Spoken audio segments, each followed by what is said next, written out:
Welcome back, everybody, to the Sho-Dependent podcast. The voice that you hear in your ears right now is the voice of Kayla. And with me, as always, my lovely, adorable co-host, who is also a nerd and a lovely person, is Eddie. Let old forgiveness be forgot. It's not the end of the year. Let old forgiveness. Here we come. I don't know the words, but I'm still going to sing the song. Hello, everyone. Nobody knows the words to Old Lang Syne. No one knows the words. Absolutely not. First of all, that title is absolutely insane. Obviously, it's not in American English or whatever, but my God. Yep. But forget about that. I hope everyone out there is doing very well here in this Christmas season. Yeah, that's right. You heard me.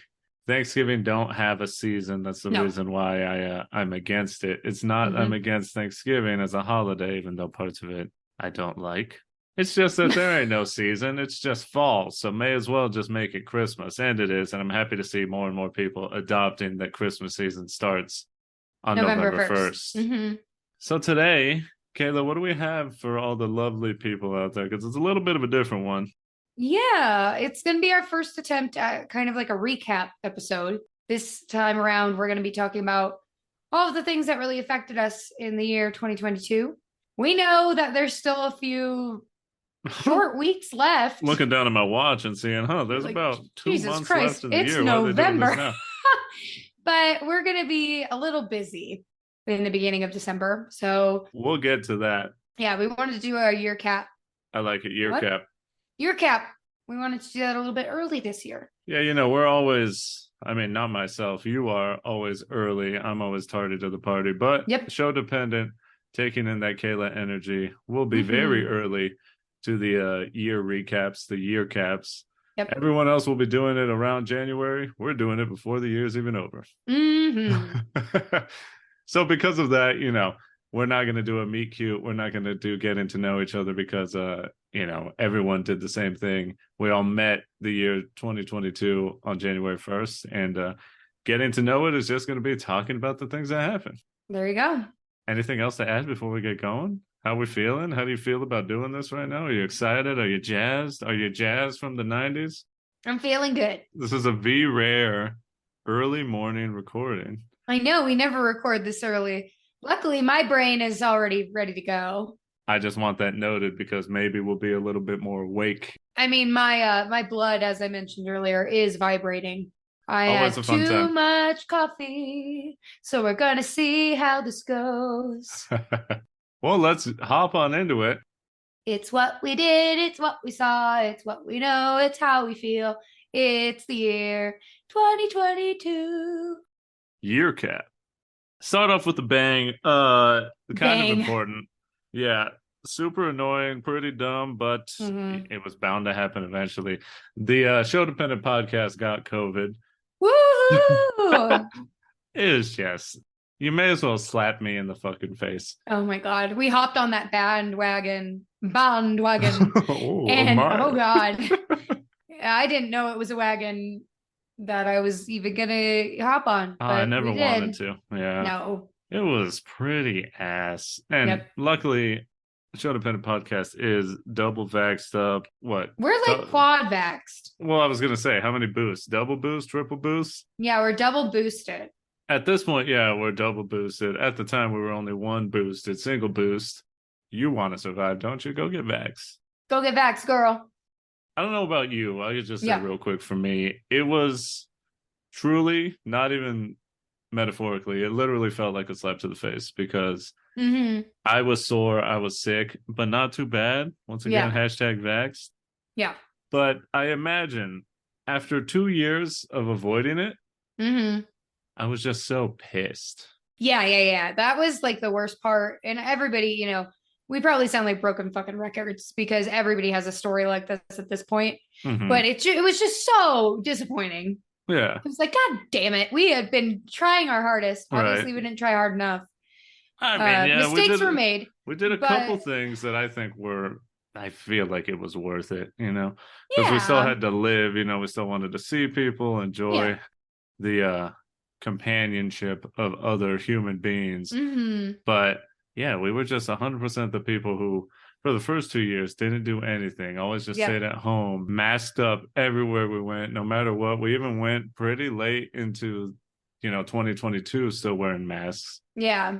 Once we got COVID, it was like, well, this is cool. This is awesome. So happy that we got it after being diligent. But that's what happens. It was bound, like I said, it was bound to happen at some point. And I definitely in my mind was like, it's gonna happen.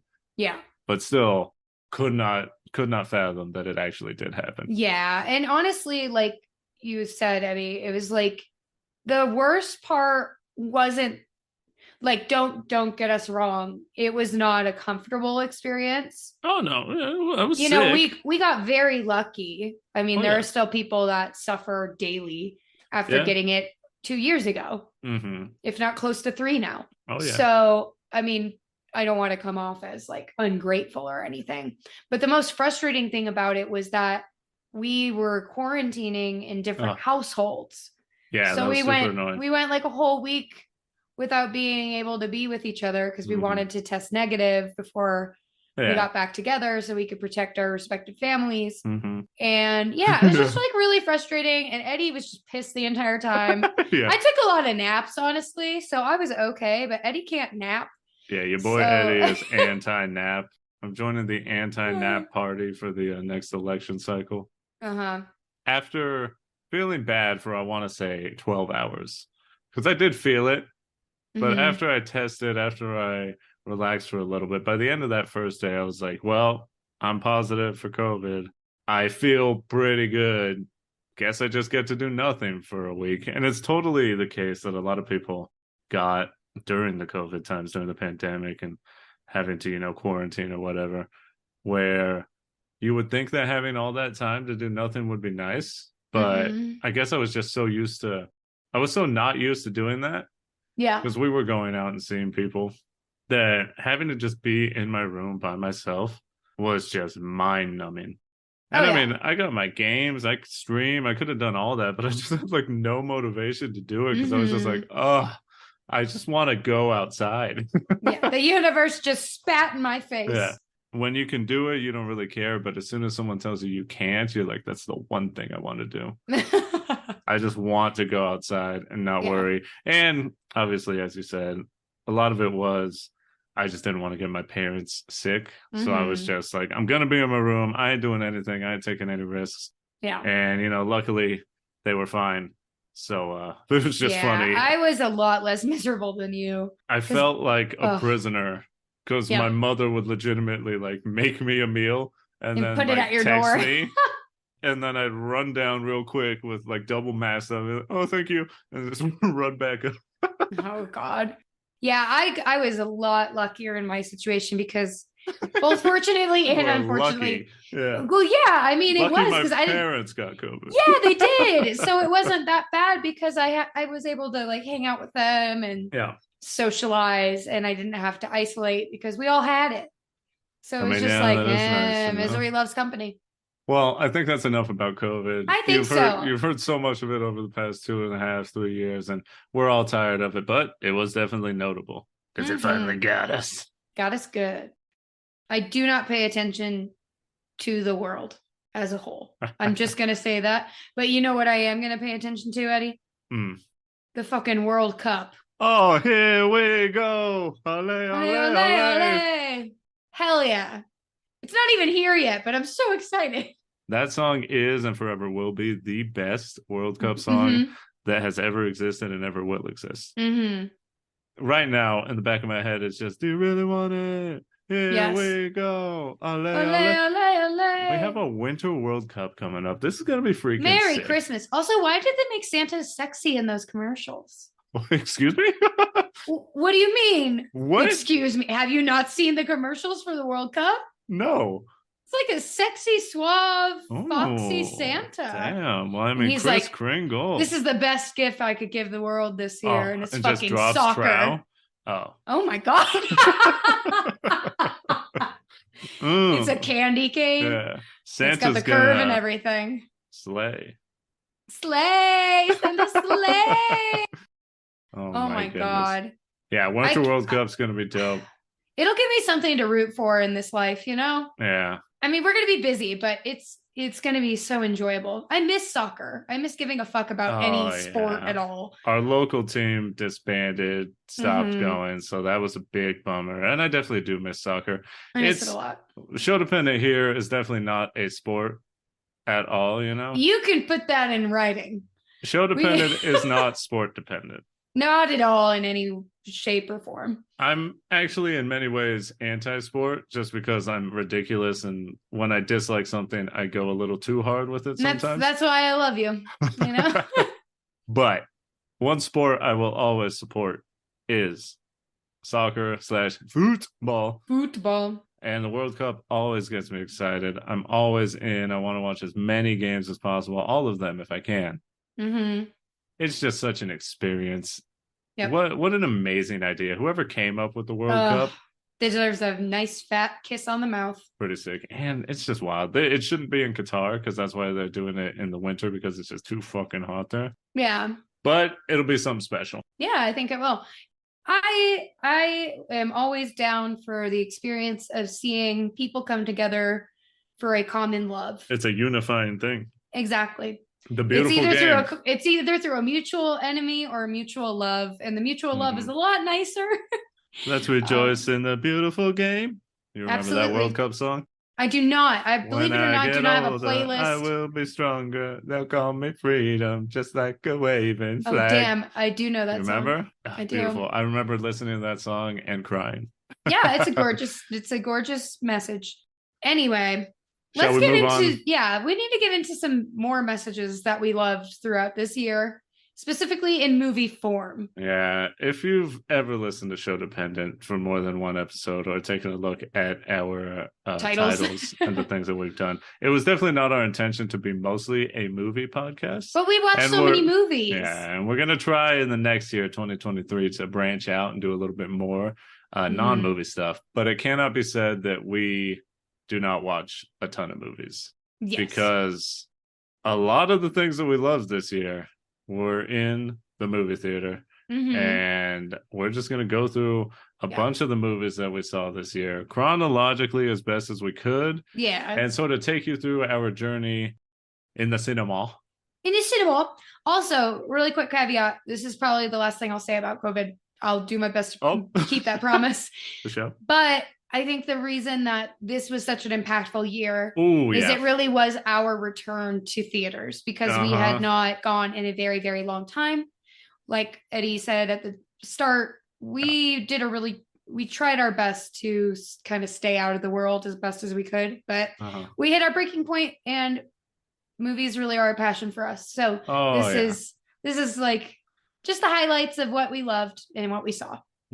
Started off with a bit of a whimper, which is a bummer. I saw a thing on TikTok. The question was, what was the time where you were super excited for a movie and then it let you down? And I think this is kind of a situation like that. Yep. It was the new Scream movie, Scream 5, I believe. I don't know. Was pure ass. Oh, it's so disappointing. And I'll give you a little caveat here. Peek behind the curtain. Your boy was a little lit. A little is an understatement. Your boy was getting after it that night. Oh my God. I was excited for the movie, and quickly, even in my state of mind where things are more fun and enjoyable, I immediately was like, wow, this is not good or fun. Yep. And I don't really care about this anymore. I was going to say, I was sandwiched between you and our lovely shore whore for that movie. And I was so mad. Like the entire movie. Number one, it was a horrible film. Number two, you were both insanely loud, obnoxious, and driving me insane. Well, just I retroactively apologize, but I know I accept your apology. It's a funny story in hindsight. It's memorable. Yeah, it is more memorable than the film is because let me give you this. Weeks later, when it came out on Paramount Plus or whatever the hell, I think that's what it was. I sat my ass down alone and said, okay, maybe I didn't give it its full attention that it deserved. Maybe there's something good here. Maybe I will enjoy it more if I'm full focus. Even though Kayla and our buds didn't like it at all, maybe there's something here. Sat down and watched it by myself. And at the end, I was like, whew, I'm happy that I just got lit instead because I didn't miss anything. Nope.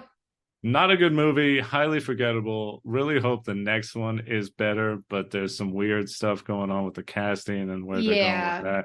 I don't know. I think the Scream train just came to a screaming halt. No, Scream is so good. I know, and I will always love the first film, regardless. Honestly, I love like the first 4. Even Scream 3, which is pretty bad, isn't ass like this one. But like Scream 4 was good. It was like bringing it back and doing it right with the younger kids like Emma Roberts and stuff.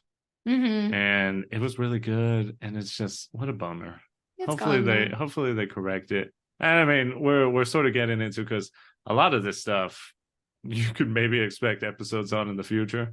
Yeah. Probably do a Scream episode. But God, Scream 5, I really hope that Scream 6 corrects the Little course correction is necessary. Mm-hmm. Oh God, the next movie. Oh, so good. It was the hardest I'd laughed in probably 2 years. It felt good. It was almost cathartic. It was cathartic. Just to go in and watch something super stupid. I felt so dumb the entire time, and it was great to just turn my brain off and be a fucking child for like 2 hours. And for me, it felt like a flashback. There's so much nostalgia on our 2022 recap. Especially towards the tail end, where we've got some pretty big things that happened like today. But it was Kayla's first ever experience with the Jackass franchise. Yeah, I was not allowed to watch those movies. I couldn't even say the title. No, neither could I growing up. What did you call it? Jackbutt? I don't think I ever talked about this with my parents, but valid. Yeah, I wouldn't either. Just the opening scene alone was so ludicrous. I was like, what am I getting into? And then I vigorously drank my drink. And then I was solidly buzzed for the rest of the movie. Pretty good. I was feeling pretty good. And I laughed so hard. Jackass Forever was so good. As I said, as a kid from the 90s growing up, MTV generation, at the tail end at least. Yeah. Jackass was so much fun. It's 100% a male, masculine, like just watching dudes do dumb things. Yep. But women enjoy it too. And Kayla, I'm very happy that you were willing to go see it and that you enjoyed it, because I was definitely a little bit like, You're like, this might not hit her right. I'm pretty sure she'll like it because, you know, I like physical humor. But also, I was like, it could, if it's a little much in some parts, it might. And there was a lot of dick, but I saw more dick in that movie than I think I've seen cumulatively in my like porn watching tendencies. Yeah. Like that was a lot. Jackass Forever was penis on display. Heavy on the dick. You know, sure. And I'm all for it. You guys need to put themselves out there more. Great experience. Go watch Jackass Forever and watch the other ones. Make sure you have a drink in hand. It makes it better. The next movie we saw, I personally think is one of the better recreations that I've seen. And recreations, I like it. And it's also a very rare instance where I think that this version is better than the original. Oh, yeah, absolutely. I'm sure there's a greater conversation to be had. And many horror purists are going to look at us. They're going to look down at their phone as they listen to this. Like, these two are the dumbest motherfuckers. And probably, just discredit anything else we say. But to that, I say, some things just don't age well, and they could be really good and influential in their time. And I'm not going to say that the original Texas Chainsaw Massacre was not influential, because it obviously was. But seeing it for the first time in 2021, yes, the original just is not something that I think holds up well at all. Like the acting is pretty bad. The horror in it, some scenes are good, iconic, but for the most part, it's just mostly goofy. Yeah, it doesn't really read well to modern audiences. Right. It's just, I think people need to take the rose-tinted glasses off when they watch that and realize what it is. We got to judge it by 2022 standards. And I think that's what this remake did. It brought Leatherface kind of into the modern era and made him formidable, right? Instead of just like a lunatic on a farm. Right. And I think it did a great job at not taking itself too serious. Yeah, it walked that line well. And the original Chainsaw. The original Chainsaw Massacre didn't take itself that serious either. Yeah. But Leatherface became like a fucking video game character in this. He was like a fight. It's like if Leatherface, and he is in Mortal Kombat, I could easily see. Wait, what? Yeah, he's in. What? He's a guest character in one of the Mortal Kombat. I want to say either 10 or 11. God. That's and funny. I swear the movie saw what NetherRealm did with him in the game and had him do some fighting game moves in this movie because he was like throwing that chainsaw and like spinning it on the ground. It's sick. It's just a fun time. Yeah, and that's what I want. It was so much fun. If you're a horror movie about a fucking big dude wearing other dude's skin, throwing chainsaws around, you better not take yourself too serious. No. And this movie didn't at all. It was fun from beginning to end.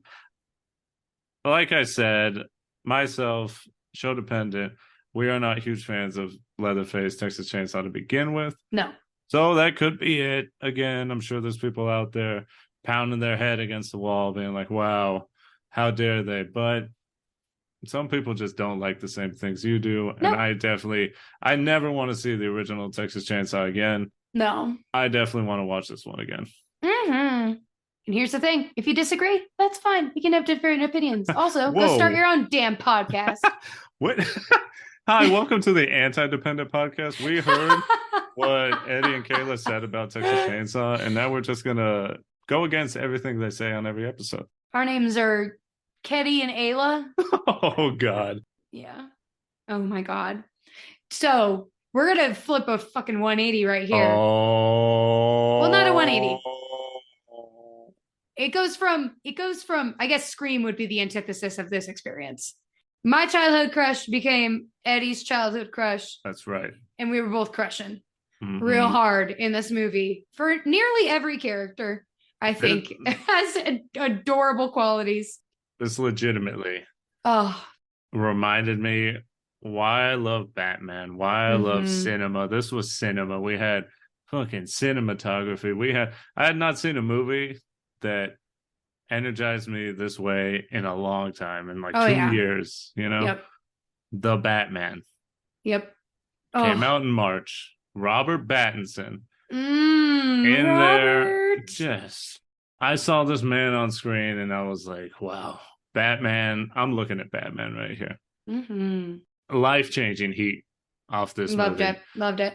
I listened to the soundtrack, no joke, for like a month straight. Oh, yeah. As soon as that went live on like Spotify, I was like, this is now the soundtrack of my life, and I'm going to be a brooding mess, and everybody's going to have to deal with it because I am obsessed. 100% for a month and a half after watching it. Just in my mind was the soundtrack just and I was just like, dude, I'm fucking Batman. I am Batman. Let me put on my eyeliner. I want to go flying. Yep. Just a testament to understanding the character. And I'm a Batman guy. Oh, always have been. An episode is going to happen on this version of Batman, on so many other Batman things. I could talk about Batman all day, every day. Yep. That's my guy.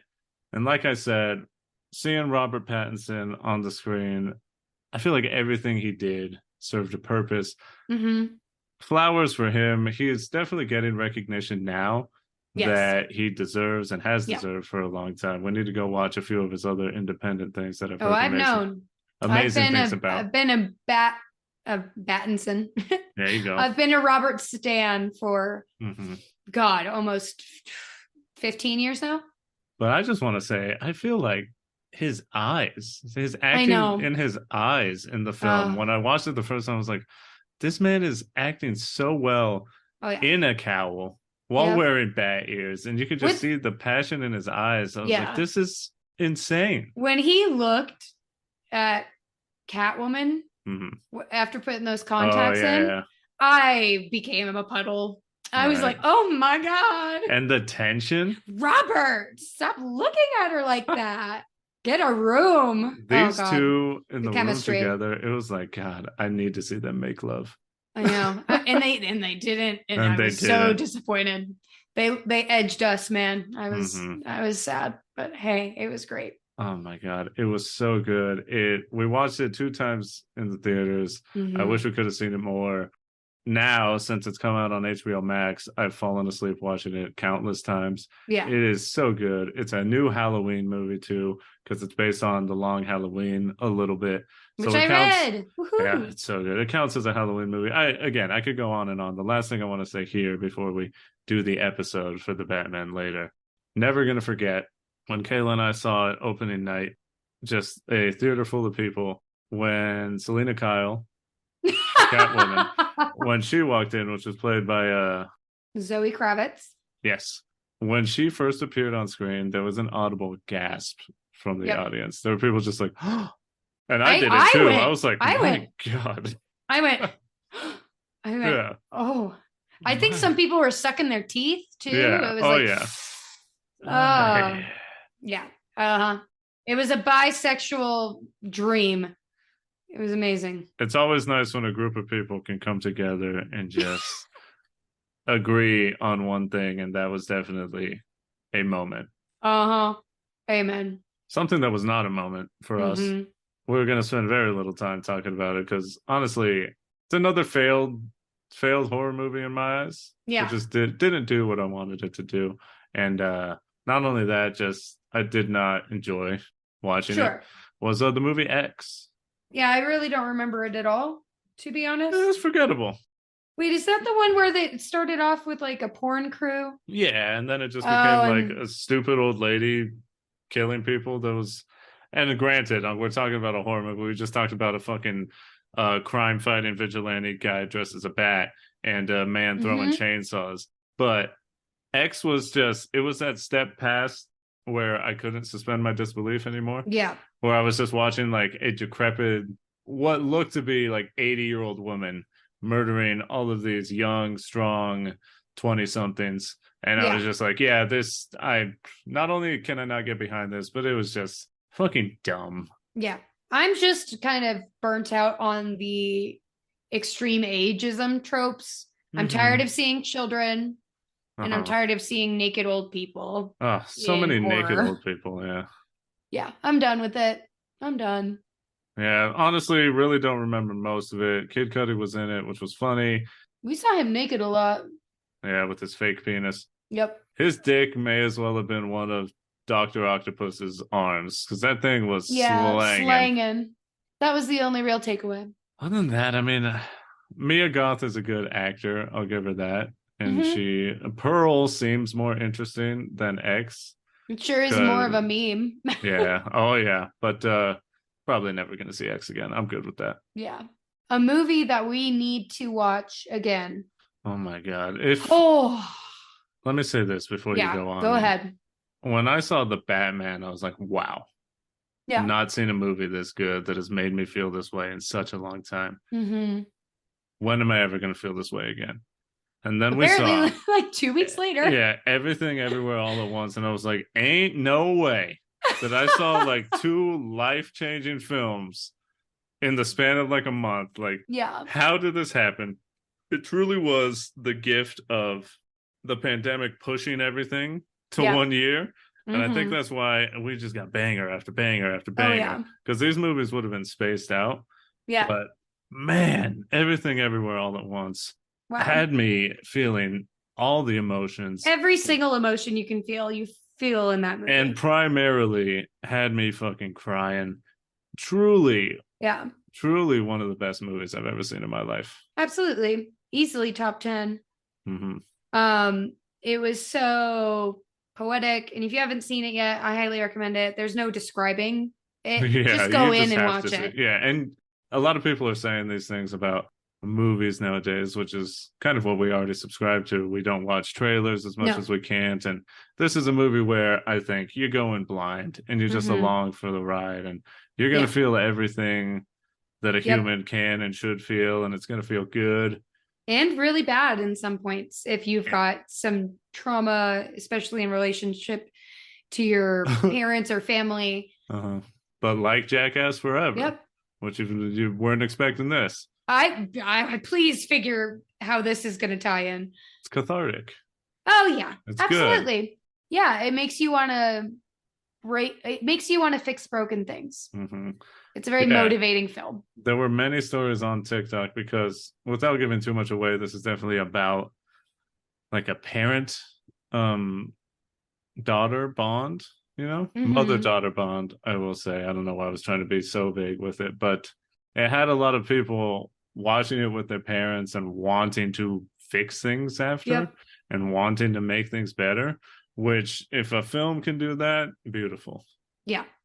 Also, just like from an aesthetic standpoint, Mm-hmm. so unique and enjoyable. It's just eye candy Mm-hmm. from start to finish. Very Yeah, eclectic and fun. right. And that's what I'm starting to see. And sort of joining the bandwagon, joining the general consensus these days, because a lot of people are getting burnt out on the Marvel formula and all that. But a lot of our highlights for this year are, Batman is definitely an established thing. And I'm not going to say that's just because I love Batman, even though I think it did a lot of things different and it's definitely not Marvel.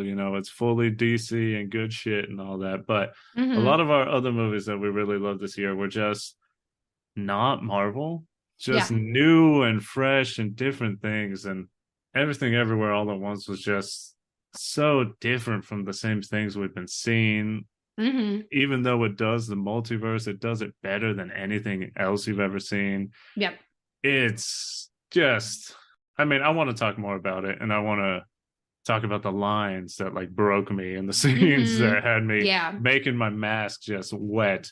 Oh my God. We walked into that theater, and underneath Eddie's eyes on his like gray mask were just puddles. And it was Oh, so sweet. I was in there And just, we just held each other, and I oh, was like, oh dear.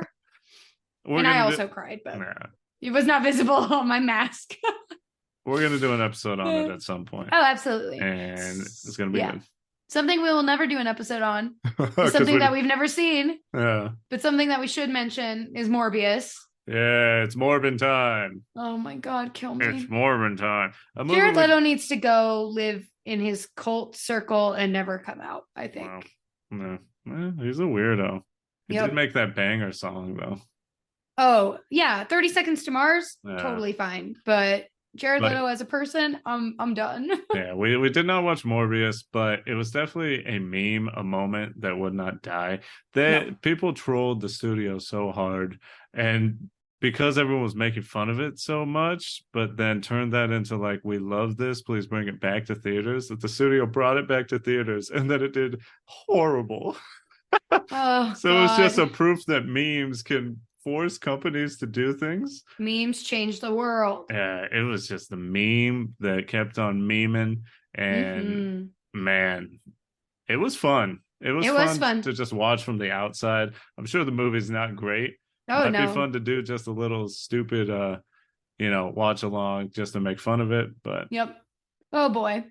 Speaking of memes that have oh, power, but this one's good. this one's good though, because we're talking about Sonic 2. Oh, If you're not aware, Sonic 1 was almost a near failure because the original design for Sonic was so oh atrocious yeah. and horrifying. Mm-hmm. Fans bullied the studio into spending like what? Like I'm gonna guess like 2 million extra dollars, Oh yeah, an if extra not time. more. Yeah. Bullying On works. on correcting their mistake of making Sonic look like a fucking nightmare and making him look like Sonic. They fixed And it. they fixed it. The original was dope. And Yep. Sonic 2 was everything I wanted and more. Oh my God. I was so happy like the entire film. My boy Oh, yeah. Tails was fucking rocking it. I Mm-hmm. was so happy. I love Tails. I've always been a big Tails person. And he was just on full Tails mode Mm-hmm. and Knuckles just was being a in little there killing angel. it. Oh, Idris Elba, always a delight. Could possibly be Jim Carrey's last ever film, which is great. I love that. I love that for him. Honestly, what it's a high note to go out on, if we're Oh, being honest. absolutely. And for Sonic fans, especially fans of Sonic Adventure 2, which Mm-hmm. I definitely am, Yes. because we're rolling around at the speed of sound. Oh yeah. They teased Shadow for the third, and I about nutted.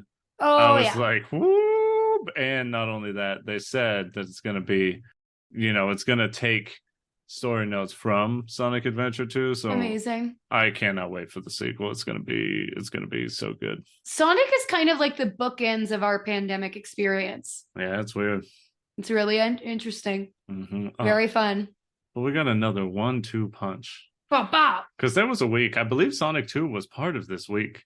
Yeah, we had like a week where we saw 3 movies. Yeah, it was a week where it was just like, we want to see all these movies. Yep. So we also saw The Northman / The Unbearable Weight of Massive Talent. Yep. Back to back. Mm-hmm. Oh my God. The Northman is just, we love Robert Eggers. We really do. He's my guy. Again, I don't really do celebrities, don't really do directors. I'm not one of these film auteurs who like does all this. But if I had to say one, Robert Eggers is my guy. Loved everything he's done. The Northman was definitely another hit by this guy. It was definitely a change in formula, which was to be expected because it was a totally different genre. Not a horror, but had horror elements. It did have horrific elements, but it was also very epic, I would say. It reminded me a lot of like, the grand tales of like Gilgamesh or Beowulf. It Green Knight. Yeah, it was just kind of grand and very aesthetic, and I very much like his artistic eye. So although it was a very hyper masculine film, which at some points put me off, but it was still enjoyable and really a beautiful thing to see, especially on the big screen. What's more beautiful? Friendship. Is the love between friends. 2 grown men learning to love each other. Exactly. As friends. The Unbearable Weight of Massive Talent. Oh my God. It's another one of those movies where I was sitting there like, this is insane that this got made. It sounds like a joke when you pitch it sounds like a joke. A lot of times you tell people what the movie's about and they're like, haha, that sounds stupid. Like, what a ridiculous, that's going to be just fully a dumb movie. Yeah. But it's legitimately an amazing story that's like meta. Yep. And does such a good job at just telling a solid story that you forget that you're seeing Nicolas Cage as Nicolas Cage. Yeah. And you believe it and you love it. And Pedro Pascal is just amazing in like everything he does. Oh my God. They're so funny together. Their chemistry and balance of humor is borderline perfection. Right. And by the end, you're fully on board and I feel like I also cried in this. I did because I have daddy issues, and the end of that film like helps resolve some of that. Yeah. And it was just so poignant and lovely and funny and sweet. Bromance. I love bromance. I love bromance more than most things. And it got us to watch Paddington 2. Which was another banger and that I was not aware of. And I agree with Pedro Pascal. It makes you want to be a better man. So good. Oh, but it don't get much better. Oh, a movie. Oh, you're reeling. God. Oh, it's starting. That I saw and I was like, this is going to be ridiculous, right? Yeah. This was like an endeavor for us. It's a 3-hour film. Yeah. We had to watch it in 2 parts with our buds, Medium Sauce and Chelsea, friends of the pod. Yep. But man, RRR is nothing short of a masterpiece. It's the engine that never stops revving up. And it's just a freaking roller coaster from start to end. It has everything that I want in a movie. Yeah. Which is like fun, action, music, dancing, romance. Romance and bromance. Romance and romance together. Oh my God. Yeah, we got the Unbearable Weight of Massive Talent and RRR doing a lot for bromances here this year. I love it. Oh man, I mean, also culture, another fun thing. As we'll get to later, we watched a lot of quote unquote bad movies with Sauce and Chelsea, but after we watched this, it became, and don't get me wrong, it's 100% ridiculous. The action in it is like that. You want to say Bollywood, but I was corrected on Twitter. It's not Bollywood, it's Tollywood, because this is in Telugu. but it is that brand of ridiculous action Yes. that 100% looks fake. But man, the final the final action scene in this movie, the My finale, God. we were fucking hooting and hollering. I Mm-hmm. was so into it. I've not seen action like that over the top since I was a kid watching, Arnold Schwarzenegger movies with my father and Yeah. just being like, yes, dude. I was so excited. RRR, not only that, is a solid tale, and I think everyone should watch it. It's on Netflix. Yes. Very enjoyable. And wow. Hmm. Just yes. Also young. Oh man, These these these guys two were leads are hot, looking real especially nice. especially the police The officer, which mustache guy, yeah. ACAB, but like just watch the movie and you'll understand Oh, why. you'll understand, dude. Yeah, Oh, early on when he's working out and he's got his oh shirt my off, I was like, my God. God, this is a beautiful man. I know. I was like, Eddie, I know. And then you know? I get these pictures in my head, like, God, Like, if what I if that were were me? if I were in like good shape, I'd be looking pretty Mhm. good. Oh yeah. I mean, you look great now, Thank you. but all of us could achieve more with our physique if we chose. Thank you. So, of course. Hmm. Something that also could have achieved more and chose to take a nosedive What a bummer. was Doctor Strange 2, Yeah. aka what is it? Madness of the Multiverse of Multiverse. Madness. Yeah. There it is. Whatever. I don't give a fuck. Yeah, it was just Flop. you think Sam Raimi, and he did bring some horror elements, and those elements were pretty fun. Overall, though, very lame, very forgettable. I didn't have fun Didn't watching have that. fun. They did some things that I just disagree with whenever stories do this, like Yeah. making a character just too strong too Yeah. quickly. You can't beat them, so what the hell? But it's still resolved by the end of like the 90 minutes, and you're just like, well, why? I don't understand. It's just not for Yeah. us, not for me. No. Marvel, you got to do something better. Hopefully, Black Panther is good. Yeah. Here's to hoping. Oh. Another 180 we're about to flip. Yeah, we're taking y'all on a Boom, boom, roller boom. We are coaster. yo-yoing our Uh-huh. audience right now. Oh, Oh my God. Eddie and I had, Tom Cruise is a weirdo. fact. Fact. But it is undeniable. Mm-hmm. He is a captivating actor. And that man is a movie Star. He's like one of the last classic movie stars, and Top Gun Maverick showed that. Oh my God. Listen, we have seen the original Top Gun, and yeah, it's fun. It's a little memey, but it's a good time and it's a solid film. Yeah. I had heard Top Gun Maverick was like excellent. Yeah. We went in though, not really knowing what to expect, expecting it to be good. Yeah, I went in with pretty low expectations. I was like, we're going to see some planes. Mm-hmm. We're going to see Tom Cruise be Tom Cruise. Some It'll good be fine. action. But man, woo, this movie, legitimately a contender for one of the best movies I've ever seen in my life. So good. There were so many parts where Kayla and I legitimately like turned to look at each other in the theaters like, this is so good. Yep. I was legitimately on the edge of my seat. I was so sweaty watching this movie. I was shaking for like 15 minutes after. Anxiety. Just, oh my, it's such a good movie. So it's good. Just such a solid script. And I think it's a testament also because nowadays, and I'm a harp on Marvel again. Yep. Because it's so easy to do, but it's the big thing. Yeah. That I think it needs to be critiqued and people are starting to see it. Nowadays, so many movies have like an open ending, where they're like, you feel like there's something more, or you feel like you have to watch other things to understand it. Like you don't get the full story in the film. Yeah. But Top Gun Maverick, you didn't have to see the original. And I still feel like without seeing the original, you could fully feel everything Top Gun Maverick wants you to feel and more. Yeah. Because it's just such a good story, and it alludes to the original, but you don't really need to know what happened in the first one. Top Gun Maverick does such a good job catching you up. You understand what this man's been through, and you understand the journey he goes on.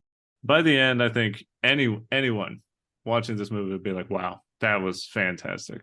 I really quickly have to say, like, I think this movie was the Kokomo of the year. Oh yeah.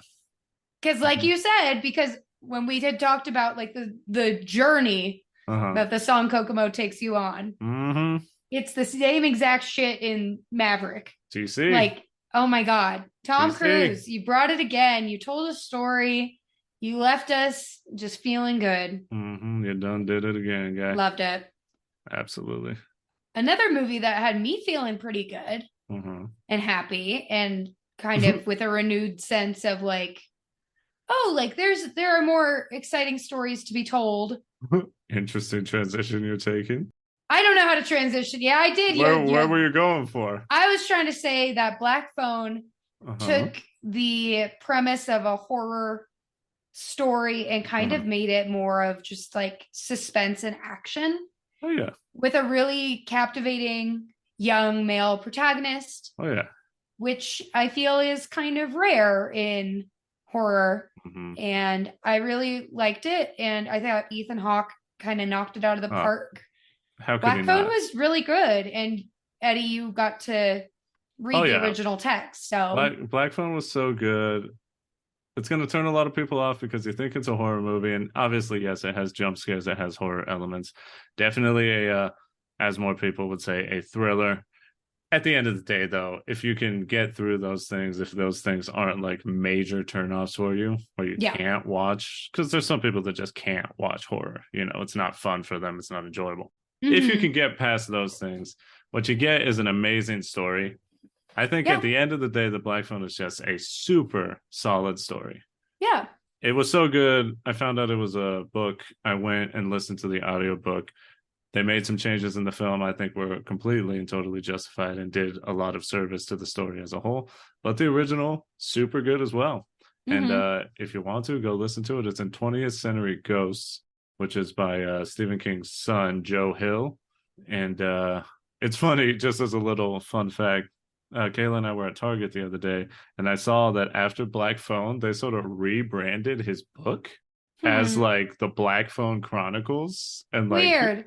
in parentheses, it was like 20th Century Ghost. So they're trying to capitalize off the success of Black Phone to be like, hey, this book is Black Phone, but if you open it, Black Phone is like it's like one of 13 stories, and it's not Uh-huh. even like a long one. There's a lot of other stories that are much longer. It's just funny the way that Hollywood and like capitalism and companies rebrand things. Yeah. Putting the cover of the movie on the book, and then Hey, everyone's like, "Ugh, I don't like this cover." I know. It usually ends up being uglier, but hey, Mhm. it's okay. Another book Oh yeah, it was a book, that huh? I became a forgot about movie that. that was pure fun was Bullet Mm-hmm. Train. Yeah. You know, I'm not a big Brad Pitt person, Uh-huh. but he was very charismatic It was fun. It was and enjoyable. and fun, and everybody in this movie seemed to be having a good time. Mm-hmm.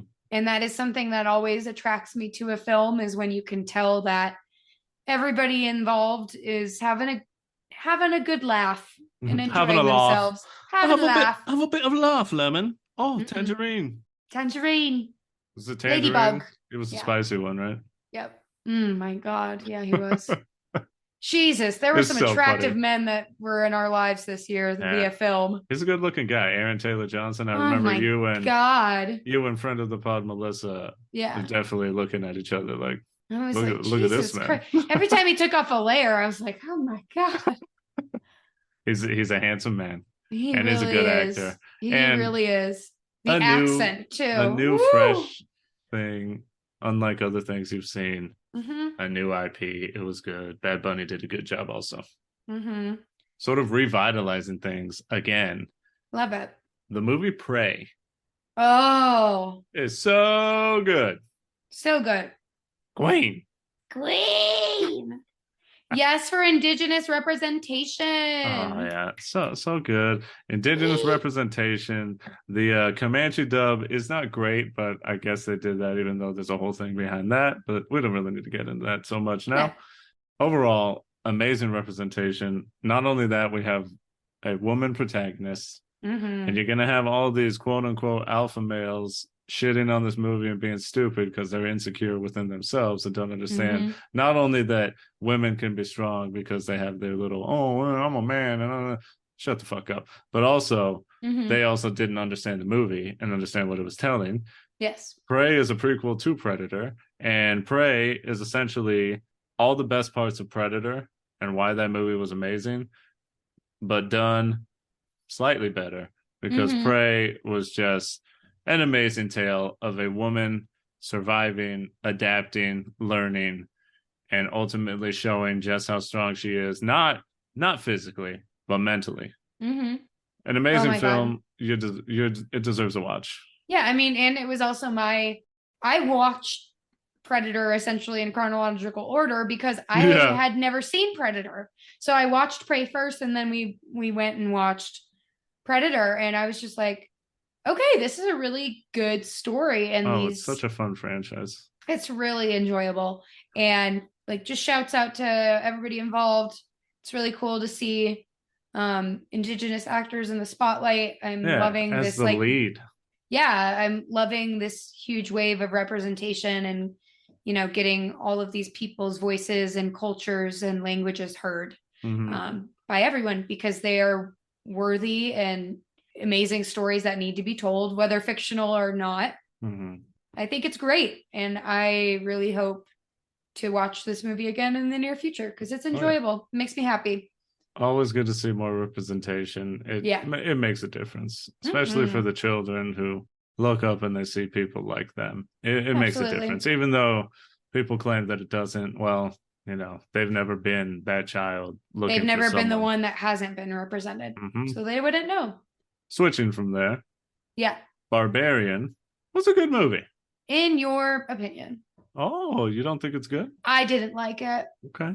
The more I think about it, the less I enjoyed it. Okay. Well, hey, that's perfectly fine. Yeah. I can 100% see why.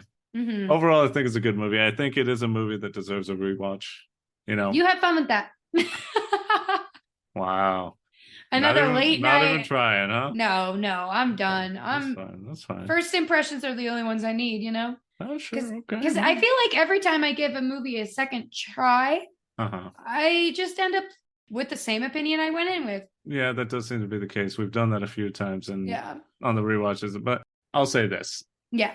I did the thing that I dislike that people do, so that's why I feel like I need a second watch because I dislike when people put their expectations on a film and dislike it because it didn't meet the things that they wanted, Mm-hmm. which I definitely will say I did with this film. Not too hard, but I was definitely like in my head, I was like, it's going to be scary. It's going to be scary. It's going to be really good horror. And it wasn't that. It wasn't scary. And I was really Mm-hmm. looking for something super scary. So I think it was me doing that. It sort of turned me off to the other more fun elements of this film. But this is a movie we shouldn't give too much away with. Just to say, I think it was well acted. It's a Yeah. truly unique story. You shouldn't look anything up before watching this. No, please don't. Just go watch it, and then you can tell us what you thought. Yep. You Or can not. at us on Twitter, which is dying. Yeah. But, Or send us like a really nice long email of all your opinions and how we were wrong. I love reading it. Let's read some hate mail, huh? Why not? Sho-Dependentpod@gmail.com. There we go. Let's end this movie section that's gone on a little long with Yes. two horror movies, the last two horror movies we've seen in the cinema. Cinema. The first one was Smile. Oh my God. Now Just that's out of what we're left talking field. about, baby. I honestly went in to this film with extraordinarily low expectations. I was like, okay, this movie is going to be stupid. I'm ready for dumb. Yeah, I was expecting. I kind of went into it with the same like kind of mindset as like Jackass. Mm-hmm. Like I'm here to watch people make fools of themselves and be ridiculous. Yeah. I'm ready for it. Holy shit, they flipped the script on me real hard. It was good. It was very compelling. It was a very emotional story. Mm-hmm. I mean, we've talked about it endless times about how horror is typically like an allegory or a through line for grief. Of course. But I mean, that's something that can't be escaped. But it did it in a kind of refreshed way. Mm-hmm. And the visuals were very enjoyable. And it had elements of films that I have enjoyed previously, and I just thought it was really well done, and I'd be happy to watch it again at any point. Oh yeah, Smile was definitely. It was more of what I wanted Barbarian to be. Mm-hmm. So Smile was definitely had me energized, jazzed up. I loved the jump scares in it. There were some really effective ones that got Kayla jumping in Hey, her seat, which in turn made hey. me jump in my seat because she is throwing kicks and punches my direction. But I think the story overall is very solid, as you said. The message it sends with grief and even just the title itself and what the demon does, I think is a really good metaphor for what, it's trying to Mm-hmm. tell about grief. Another one where you could probably expect an episode on it, I think, because I definitely want to talk more about Smile. And it's one of the better horror movies that have come out in recent years. Agreed. And we'll end this with nothing better than Halloween Ends. A fitting conclusion in my mind to the new trilogy of Halloween and the overall story of Halloween. We alluded to it in our last Halloween episode with our friend Bird. Go watch that. Or sorry. Watch it with your ears, please. Yeah, watch it with your ears. I think Halloween Ends is a fitting conclusion. It's divisive. I know that it is. I know that I'm probably in the minority for liking it as much as I do. But I just think it did something new. It did something different with Michael and did what I think it needed to do. Because if you're going to end a franchise, it kind of needs to be an end. Yep. Imagine that. Yeah, I don't think it's giving too much away because that's the advertising for the film, but it definitely ends. Yep. I like what they did. I did too. And I liked the kind of reinvigoration of the narrative and the characters in a more, well, I should say, a less predictable plot than we were expecting, which was nice. And I was very captivated for most of the film. I was enjoying it. And I was like, oh, yeah, I can get behind this. This is hot. This is hot. This is hot. What you wouldn't expect from Halloween, but it's hot. And there I was, slipping and sliding on my seat. And I was like, why is this happening? I mean, the first one was pretty spicy, so I shouldn't say that. Oh, yeah. Good stuff. All right. Well, let's transition from movies onto another form of entertainment, but we've somehow, some way, just definitely have not seen that many TV shows this year. I mean, we just prattled on for like an hour about all the movies we saw, so people know we're doing stuff. It's just not TV shows. Yeah, it's just not TV, and it's mostly just like YouTube and stuff. But a few TV shows we watched this year that we want to give a little bit of a shine to. Not in chronological order, nothing like that, but Rings of Power, the Lord of the Rings show on Amazon Prime, is fucking good. Oh, yeah. Eddie and I are not typically huge fans of like prequels and epic series, essentially. You know, the Game of Thrones effect has definitely taken a hold of our culture. And it is kind of funny that both Lord of the Rings and Game of Thrones released prequel series essentially simultaneously. However, I think Rings of Power is delivering on everything people expect it to be. And I can't wait for season 2. Yeah. It's a prequel, so obviously it's doing prequel things, but the budget is there, the production is there, and you can tell that the people enjoy doing it. And everybody is very attractive. Galadriel. Oh, she's a baddie. Also, what a queen. What's his name's sister be back? Oh, yeah. Good Lord. Isildur? Oh, Isildur's sister? His sister is, wow, yeah. Jesus Christ. Throw some glasses on her, am I right? Oh, my God. Could be too much. No me diga. Ay, fantastic. We'll take that little Spanish influence and go over to the Cabinet of Curiosities because we've got the nice Spanish accent of Guillermo del Toro. Even though he's Mexican, but I think he's Mexican. I could be wrong there. Anyways, we literally just finished this last night, and fantastic, classic horror feel to all 8 of these stories. There was only one that I didn't like very much, but the other ones I think were very, very good stories and high quality horror. Yes, I am a fan of like anthology. Yeah. it was so cool to just kind of microdose different elements of horror and subgenres. Oh yeah. And get to experience them through all these different lenses of all these different directors, which was really enjoyable. And it was just like candy. It was funny because we really didn't eat much candy on Halloween, but we did watch a few episodes of this. I was and chewing it was great. on this. Yeah. Oh, we were chewing. Yeah, very, very highly recommended. I'm not a huge Guillermo del Toro fan. However, it was so cool to see him kind of in this like narrator position. He brought a lot of mystique to these stories, and yeah, it's just a good time, I would say. I always love when stories have like a narrator, someone who feels like, why do they know so much? Why are you so wise, sir? Why are you standing next to this giant bureau? Is he in control of everything? This is something. Is he the god in this universe? Adds an air of mystery that I love. We do. Something else. We talked about Halloween Ends being divisive, and this series that, much like Morbius, we did not watch because we're big true crime people. This is a story that we know. Like, you know, we've heard so many tellings of this story. I believe last podcast on the left did it the best because they do an amazing job. Definitely talk about them more in a bit. Yeah. But the series Dahmer, I don't know what the subtitle is, on Netflix, was incredibly divisive. And I think it speaks to a larger argument that we're not going to tackle here of true crime and how people cover it. Yeah. And whether it glorifies the criminals or whether it's just telling what happened and this and that. I don't know. I obviously feel a certain way because I do enjoy true crime. Absolutely. Not just for entertainment, because part of it is entertainment, but also I just enjoy knowing what happened and sort of understanding the depravity that humanity can go to. Yes. And understanding that there's a lot of evil in this world, and what can we do and how can we fix it, and what makes someone like this? Because the only way we're going to know is if we understand what happened, and how can we fix it, and how can we help people? Yeah. And there's obviously a morbid curiosity as well. Absolutely. Like, wow, they did what? That's horrendous. So I'm obviously on one side of it, but I didn't see this being such a big problem, such a big conversation.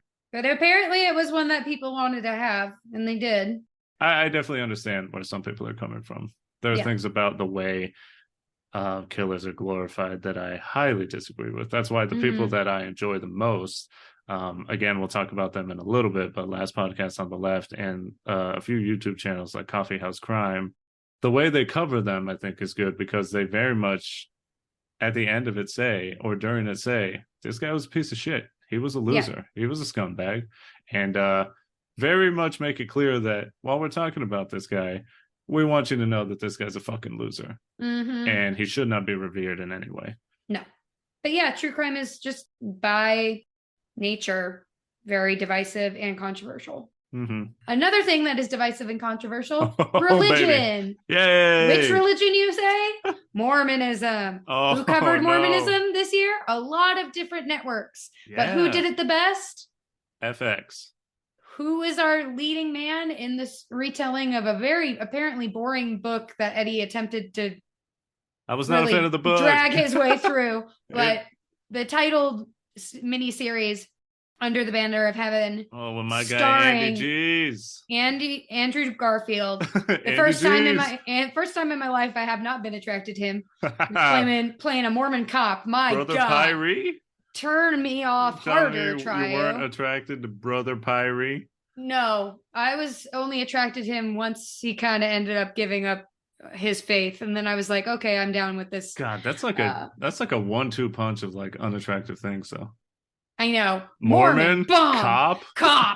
Oh Lord! I may as well just throw a grenade in my face. At least they had Billy Black in there. Oh my God, Billy Black doing this the best service. Love it. Oh, in short, if I may say, go ahead. The book, while very informative, and I could see the elements, it did not weave the story together so well and so beautifully as the series did. Yeah. It's truly where an adaptation takes the original source material and does it better. Yeah. Because Under the Banner of Heaven, the series, did such a beautiful job of weaving together those original like beginnings of Mormonism Mm-hmm. and its parallels to this case and what was happening and how it was all about belief and Yeah. religion and what some people will do for their belief and how horrific that can become, Yes. and the fight against it that Andrew Garfield and I cannot remember his name, but the guy It who is plays Billy something. yeah, the guy who plays his partner, he's Billy Black in Twilight. But yeah, another indigenous man, another indigenous person who was put in the spotlight, which is cool, you know? Oh, it's Gil, not Bill. Oh, Sorry. what's his name? Gil Birmingham. Yeah, Gil Birmingham. Killed it. You definitely fall in love with that guy too. He's great. And it's another kind of romance. Like you see them come Honestly, together yeah. as people, as partners, and Yeah. as, they grow an understanding of each other's Mm-hmm. beliefs by the end. Really well done story. I wasn't expecting it to be so good, but it is so No, good. Eddie, every time we watch something, and typically, the only things that get covered Or the within, sensationalized yeah, the things of sensationalized and extremist versions of Mormonism and the faith and the extreme hard turns that right any and sect of Christianity or faith can take. right and it's But definitely something that you do want to say. It's like because oftentimes people see these things and they equate it with the whole church, the whole religion, yeah, and all the people, and it's no, you very much, this is not in any way, no, it is the exception to the rule, yeah, not the it's rule. Yeah. exactly. But that's why you cover it, because it's Oh like, God, whoa, look at because this boy thing. is it entertaining. Yeah.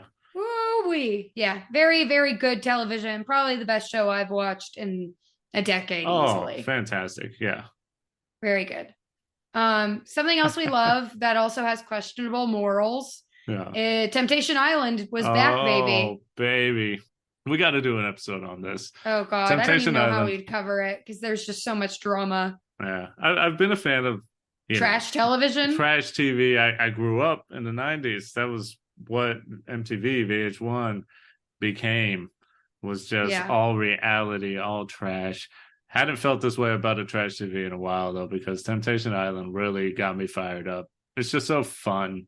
It's so fun to watch young people ruin their lives.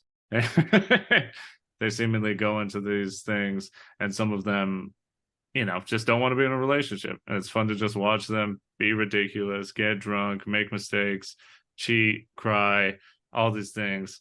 It's compelling. What do you want from me? I like watching some trash. Compels me though. Hey. Another surprising. I think we can leave that there because I do think we'll finish. We'll cover Oh, sure. Temptation Island in more detail in the future. Another surprisingly compelling thing. Freaking Mickey Mouse. Oh, they're so good. The hell? The Mickey Mouse Shorts show on Disney Plus is, I do not say this as being extreme in any way. I just truly believe it is genius. Amazing animation.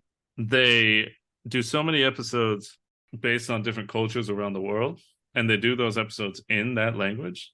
Like if they're in India, they're using one of the Indian languages. If they're in Japan, they're speaking Japanese. If they're in Mexico, they're speaking Spanish, and so on and so forth. They're shorts, they're about 5 minutes each, but not only are they well animated, not only are they, I think, culturally respectful to the cultures they're covering, but also they're just good, clean fun, classic style of animation and humor, but it's just really good designs of the characters. It's fun for the whole family. Oh, yeah. If you've got any sort of children in your life, I think you should watch it with them because you'll enjoy it and they'll enjoy it and everyone will have a good time. Hooray. Another thing there is Scooby-Doo Mystery Incorporated is a show that I started watching in 2022. It's fucking fantastic. It's Scooby-Doo done right. An updated style. The characters actually have character arcs. The episodes connect into an overarching story. What? There's an actual big mystery to solve? Yeah. 2 seasons, sadly, because it should be more. Truly, I think it's the best Scooby-Doo story-wise that we've ever seen.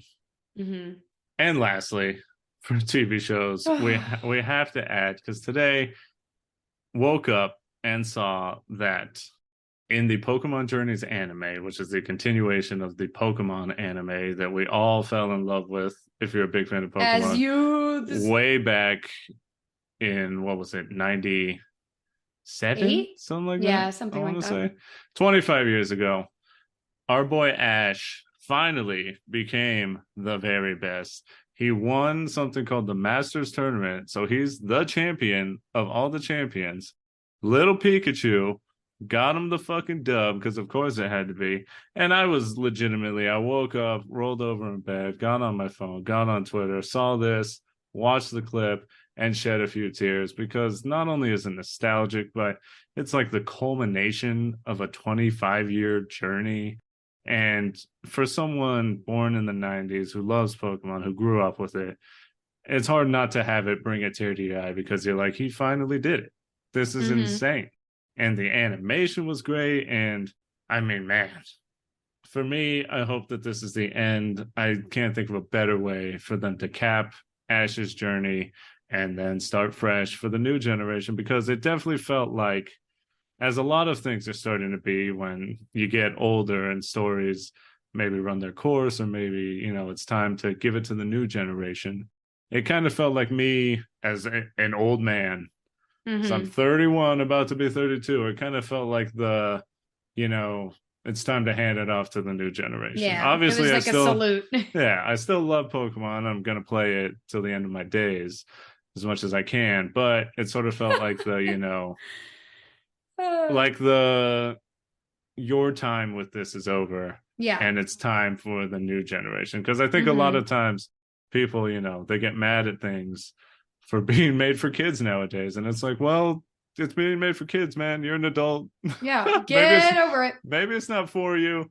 Yeah. And I'm getting very deep into the weeds here, and there's a larger conversation to be had, I'm sure, at some point. But I thought it was beautiful.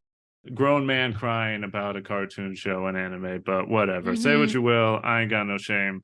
I fucking thought it was amazing. Yeah, Eddie told me because he is very much more invested in social media and found out about this before I did. But he was just telling me like what happened until I saw the clip for myself. And I cried. I was just Yeah. like, oh my God, like this makes me so happy. And as somebody who loves Pikachu Mm-hmm. and, collects a lot of Pikachu merchandise and plushes, I have Pikachu in my lap right now Mm-hmm. He's sleeping. as we're recording. Yeah, it was just extremely heart melting Mm-hmm. and just so sweet to know that, yeah, is this story fake and these characters are not real and, Uh-huh. whatever.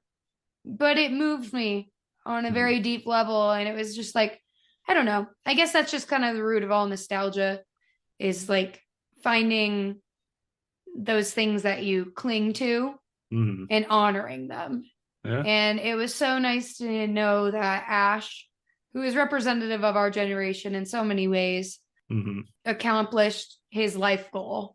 He And did it. now with Pikachu at his side, is champion. Mm-hmm. And he deserves it. Not as much as Pikachu does, but he does. Pikachu And was the one he fighting. was the one, and I wept. I wept Mm. tears of joy and pride, Oh, so and I'm so so good. happy. It's almost like we did it along with him, right? Mm-hmm. We saw that Ash can be successful. Now it's time for us to do it too. We need to go be adults and accomplish our own goals Uh-huh. too. So let's talk about some video games that I played. Yeah.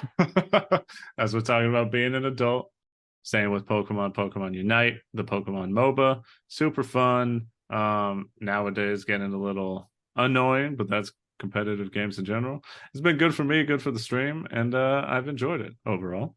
We played Life is Strange True Colors. That was definitely a great experience. We A loved, huge emotional ride. yeah, the Life is Strange series in general, franchise is really good. Me playing with my buds, an extension of, was once again COVID during that time. I definitely played a lot of video games with my buds, which was nice because it was like sort of returning to high school, always getting on, enjoying games with your friends, having some laughs, forgetting about the real world. And an extension of that in 2022, we played Destiny 2, Far Cry 5, Dying Light. And then I played Gears of War again and Paladins. Another thing where this is mostly just me because I felt like, what did we watch? Movies? What did we You're watch a at home? content fiend, Oh my man, dear. I consume content like no other. You're So like a fucking titan, just inhaling yeah, content. what did I do instead of watching TV shows? Most of the time played video games and watch YouTube, listen to podcasts and books. So some YouTube creators, some YouTube channels that I watched a lot: Coffee House Crime, Defunct Land. Kayla and I watched the Jim Henson one in particular. That Good series is Lord. beautiful, very very Oh, well. had me crying like every episode. I mean, Defunct Land is 100% like TV quality. Some of the best stuff you'll see. Oh, Amazing. really well researched and And produced. so heartfelt. Yeah. Like almost every episode, because it's about things that have gone defunct. Almost every episode at the end, he just is so good at making you feel like the love that people felt for these things. It's fantastic.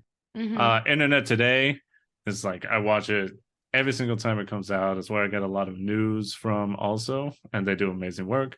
Lazy Masquerade, another horror guy. Mr. Ballin, another horror guy. I marathoned all of Naked Jakey's stuff. Super fucking funny. Naked and, Jakey. And along those lines, Chad recently, she does amazing work. Very funny coverage of, social Yay media for female stuff. creators. For podcasts, again, gonna go through it quick. Last podcast on the list, obviously. Go listen to it if you like true crime, horror, supernatural, that stuff. These guys are some of the best out there right now. They're a hoot and a holler, I would say. Going in Raw for wrestling, Steven Larson, I think, do amazing work covering wrestling. They kept me into wrestling when my heart wasn't really in it. And now that I'm revitalized in my wrestling love. Thank you, Triple H. Yeah, it's nice to have them to listen to and have them cover it when I miss out on some stuff. Obviously, I'm really just consuming media, podcasts, books, but here's some songs that I just really liked this year. There's Mr. Kitty, the song After Dark, super good. It's on TikTok. It was on TikTok, but man, it makes me feel some type of way. And the song Baddest of Them All by Eliza Rose. It's going to become, it's like a 90s dance song in 2022. And I think it's going to be timeless. It's going to be one of the songs that we listen to in like 20 years. Be like, wow. It's a banger. Kayla, were there any things that you want to shout out real quick? I went to sleep. I slept a lot. Kayla slept. So yeah, I don't really.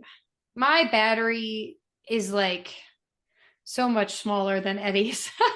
So staying awake. I got the big D battery. Yeah, he's like a D, and I'm like 1 AAA. Like I can do that. I can power a flashlight for a little while, But I guess a big media standout for me that really warmed my heart and just kind of, cuddled my inner child was a show that I watched as a youth, and probably a lot of you as well, was Bear in the Big Blue House. Yeah. Came to Disney Plus.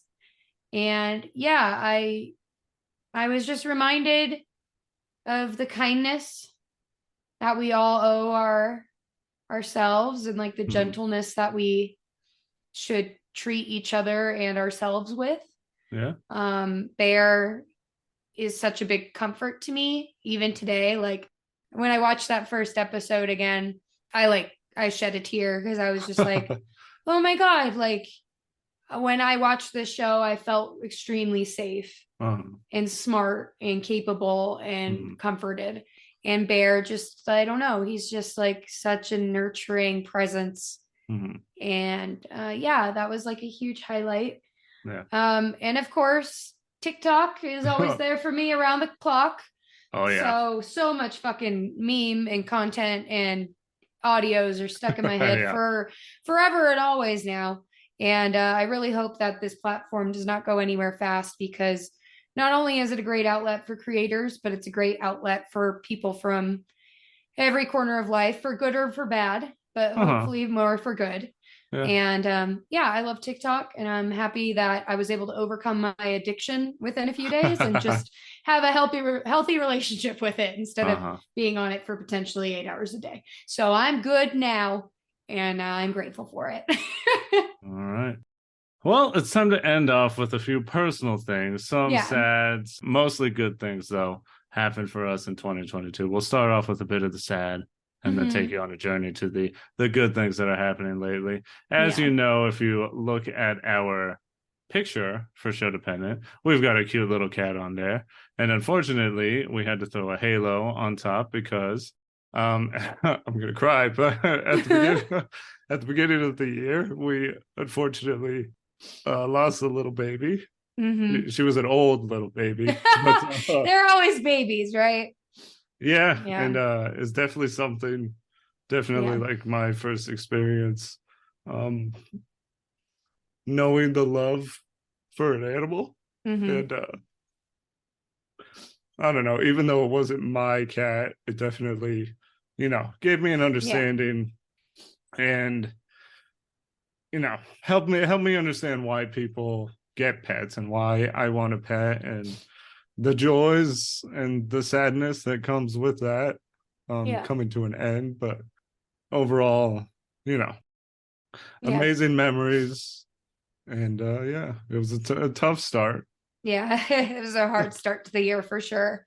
Mhm. Um, she was my sister. She was the closest thing I had to Mhm. a sister, for better and for worse, mostly for worst. She was really mean, but Oh, she was cute. there was just something very deep that we shared. And especially since my brothers flew the nest earlier than myself, Mhm. she was definitely a source of comfort. And I know, and I can't recall if I shared the story, but I'll share it really briefly. The night after we put her down, and thank God Eddie was able to be there and help me through that. I did a little tarot reading that Mhm. provided a lot of comfort to me, Yeah. in regards to her spirit, being at peace. Mhm. And yeah, I just miss her a lot. And, you know, grief is odd, it comes in waves. And Yeah. it's crazy to think that things have, life has moved forward so quickly, Yeah. but she'll always be a part of us. And Oh yeah. we love her, and she's buried in my parents' backyard, and I still say hi to her every time I go in the backyard and Mhm. by the garden. And yeah, it was a really hard start to the year, and I was not okay for several weeks, if not months. Yeah. It was But tough. yeah, it was really hard because it just hits you in waves. And every night Uh-huh. when I'd go to bed and she wasn't there Mhm. to sleep next to me, it was just a big aching hole in my chest. Mhm. But to kind of pivot, Onto um something happy. yeah, something happy. We did get two new boys, two new Mhm. kitty cats, at my house. They're brothers, and they were rescued from a hoarding situation in a small town nearby. Yeah. God, I love them. They're adorable. Yeah, they both remind me of my brothers in ways, Uh-huh. which has been really nice. They're just so silly and young and very much Oh cats. yeah, they're full cats. Because the old lady was definitely in a lot of ways not a cat. No, she was something else entirely. She didn't do classic cat things. No, She's she didn't very knock things much off of shelves. She didn't no. really hide in boxes. None of those like traditionally She hung cat out. features. She She was was just chill. there, Yeah. and we loved her. But the boys have been great, and Mm-hmm. they've been really great for me emotionally and my family, especially my mom. Mm-hmm. So, out of loss can come gains. Oh And I yeah. know that even though the girl's not here, she's with us and watching and at peace. So Mm-hmm. I'm grateful that we had her. And I love the boys, little Shiloh and Dexter. They're great. Maybe one day they'll go up on the picture. Yeah, We'll see what we do. probably. We'll see what Uh-huh. we do. Woo! Sorry. It's Well, been a while since we've cried about her. it's 2022. That's what Yeah. it's the recap. Yeah. Sad things happen, but good things happen. Yeah. A very good thing was we started a sort of weekly thing with a couple of our buds. You've heard from them, our buds Medium Sauce and Chelsea, who are on the pod. We started pretty much weekly watching quote unquote bad movies with our Yeah. good friends. Super fun, just doing drinking games and just watching like stupid fucking movies. Some of them, truly some of the worst movies I've seen Some in of the my worst life. things ever. It was just like Uh-huh. I felt like I was being lobotomized Yeah, sitting but on the couch. it's fun watching it with friends and you can all make fun of it together Uh-huh. or bond in the fact that this is so bad it's almost unwatchable, but we're gonna finish. God And damn it, we're gonna do sometimes it. and sometimes you get something really good. Mm-hmm. A few of those amazing movies were Stone Cold, Miami Connection. I mean, Point Break is just a legitimately good movie that we Yeah. watch. Sometimes we just watch some fun action ones, like all the Rush Hours. Johnny Mnemonic was really fucking bad. Oh God, I will never Hell, unsee that dolphin. Hell Comes to Frogtown was really fucking bad. Yep. But it's just fun times watching bad films with good friends, and sometimes you get a surprise. I was gonna say sometimes you end up buying matching shirts off of Uh-huh. this extremely niche film, and I'm wearing that Oh, shirt today. absolutely. So Only through the elimination of violence. can we achieve world peace? Hmm. Another notable thing, as I said, wrestling. My fire inside for wrestling, my love for wrestling, started to die down. Oh yeah. But WWE's back, baby. Rest in piss, Vince McMahon. Even though he's Yep. not dead, he's not in charge. And Not thank yet. goodness, because long live Triple H. A new Amen. era of wrestling. It felt like wrestling was back. My energy was back. It's been so much fun. Everything has improved, in my opinion. And very, very excited for what's going to happen for the new era. Yeah. Another big thing came back in my life is the library. Got Hooray! library cards, got Libby. I think it's amazing. I don't understand why more people don't do this. And if anything, I really want, again, to push the importance of libraries, the importance of knowledge, and the importance of just going. It's free. Anyone can get it. Anyone can go. If you need a computer, they have them there. Will you have to wait? Sure. But you just have so much access to so much knowledge and so much information. Everyone should go back to libraries in 2023. They need it. They need your support. They need the funding. And a couple books that I listened to on Libby were Coraline, The Road, Hidden Pictures, Dark Matter, and the Dash and Lily series. There you go. More on that in a second. Very quick last things. Started collecting Pokemon cards again in a big way. Oh Fantastic. yeah. Always My loved... collection is pretty damn fun, guys. Yeah. We got some good stuff and a lot of Pikachu cards. Hell yeah. I've got a Pikachu collection, baby. It's just fun. There's so much comfort in nostalgia. And it brings you back to that time where things were more simple. And I think every now and then it's important that as adults, we still do things that made us happy as children. Yeah. Because they'll still make you happy as an adult. Mm-hmm. Last couple big things. And then we're going to wrap this up. And then we got to wrap it up, put a bow on it. It's Christmas time. Your boy Eddie got himself a bigger, better job. Woohoo! Good job, awesome. Honey. It's like the culmination of, as I've said many a time to people in my personal life, in conversations, does it feel like it should have happened a long time ago? Yes, but I'm a big firm believer of it happens when it's right. It happens when it's supposed to. And I think despite all the tears, despite all my lows in this journey towards finally like getting a degree, getting a big boy job, finally doing all that, I think it's been worth it. I think I've grown in many ways along this journey, and I think it happened when the time was right, because it happened in the perfect timing for the final thing, as we've said before, but we're going to say it again because it's a big, big thing. Kayla and I, Sho-Dependent, are finally shacking up together. Woo! Living in sin, baby. No, we're not married. Yeah, we're going to live together. We're going to be sinning day and night. Sheesh. We are moving into a new apartment together. It's going to be such an amazing journey. It's going to be such an important next step in our relationship. Yes. And it's going to be, well, it's been a long time coming, but it happened at the right time. And I think for this podcast, for so many things in our life, I think it's just going to make things so much better. I agree. For those of you in our personal lives or, supporting us from afar, just want to say thank you. This has been a really fun experience. Obviously, this isn't goodbye. It's for entering a new phase. Yeah. But for those of you, and you know who you are, who have been supportive of us as people and as partners and supportive of the podcast in general, just thanks. Yeah. Thank you so much. Especially to those of you who frequently, give us pats on the back and tell us to keep going. Yeah. It's been really encouraging, and we're really excited for this next phase. So yeah. Oh yeah, absolutely. I mean, I think it should be said. You're right. It should be said. It truly means the world to me as a creator to hear that people enjoy this.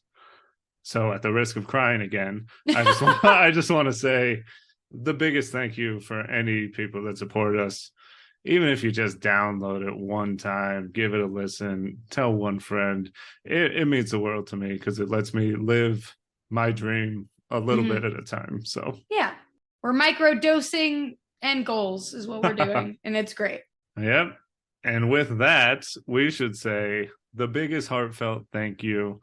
If you've liked what you heard here, a little bit of a different feel, a different style of an episode, the Yearcap to 2022 in the middle of November.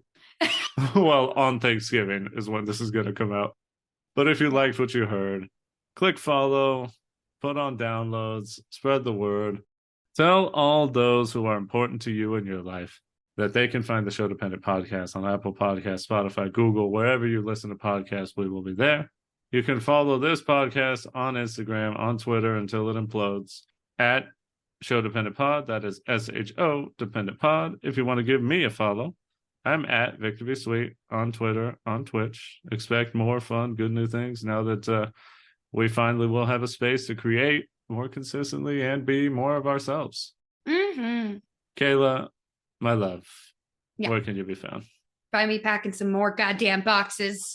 There's so many. Oh, there's so many boxes. Anyway, yeah, I'll be packing. But you can also find me on Twitter at DJ Vivich. Now is the portion where we ask you to save the date. As I said earlier, listen to the Dash and Lily series this year. Why? Because the next episode, we will be covering the Dash and Lily TV series. It's Christmas. It's romance. What more could I want? Nothing. The answer is nothing. For a little bit of a different thing, I think I would be remiss.